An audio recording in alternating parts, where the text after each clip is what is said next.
অবশেষে কেন্দুয়া দ্বীপ সংলগ্ন এলাকায় দুটি ট্রলারের খোঁজ মৎস্যজীবীদের উদ্ধারে প্রশাসন। শেষ পর্যন্ত গত 3 দিন আগে নিখোঁজ হয়ে যাওয়ায় ডায়মন্ড হারবারে দুটি ট্রলারের খোঁজ মিলল। কেন্দুয়া দ্বীপ সংলগ্ন এলাকায় তাতে দেখা গিয়েছে প্রশাসনের পক্ষ থেকে তাদেরকে উদ্ধার করার চেষ্টা চালানো হচ্ছে বলে খবর। এই খবরের ইতিমধ্যেই মৎস্যজীবী পরিবারের মানুষজন নামখানা এলাকায় ভিড় করা শুরু করেছে।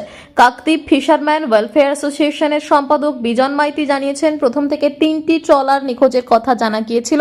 তড়িঘড়ি প্রশাসনের তরফ থেকে উদ্ধার কাজের 2টি ট্রলারকে উদ্ধার করা গিয়েছে। এখন একটি নিখোঁজ আছে। মৎস্যজীবী উদ্ধারের জন্য ইতিমধ্যে স্থানীয় ট্রলার উপকূলীয় রক্ষী বাহিনী 32 জন মৎস্যজীবী উদ্ধার অভিযানে চলে গিয়েছে। ডিএম মেরিন জানালেন যে কোস্টগার্ডের কমান্ডেন্ট ওনাকে মেল করে জানিয়েছেন যে আজকে ওদের এয়ার ক্যাব ওরা সার্চ অপারেশনে যাবে এবং ওটা তো করছে।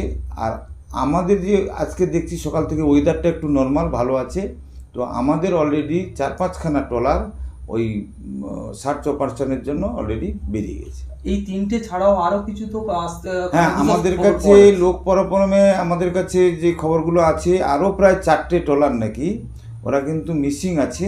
এগুলো কিন্তু কোন 4টে ট্রলার আমরা সেই ট্রলারগুলো আমরা নামগুলো উদ্ঘাটন করার চেষ্টা করছি এবং ওই মালিক কোন কোন মালিক আছে সেগুলো আমরা চিহ্নিত করার একটা ব্যবস্থা করছি। এই মুহূর্তে তো পরিবার উদ্বিগ্ন, মালিকের বাড়িতে আসছে, তারা কথা বলার চেষ্টা করছে। হ্যাঁ, স্বাভাবিক, এত উদ্বিগ্ন হওয়া স্বাভাবিক।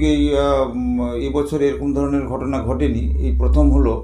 তো 49 ফিশারম্যান তারা কিন্তু তাদের বাড়ির সমস্ত মানুষ উদ্বিগ্ন আছে এবং তাদেরকে আমরাও বুঝিয়ে বলছি যে প্রশাসন কী কী ব্যবস্থা নিচ্ছে না নিচ্ছে আপডেটগুলো কিন্তু ওদেরকে আমরা সব শেয়ার করছি।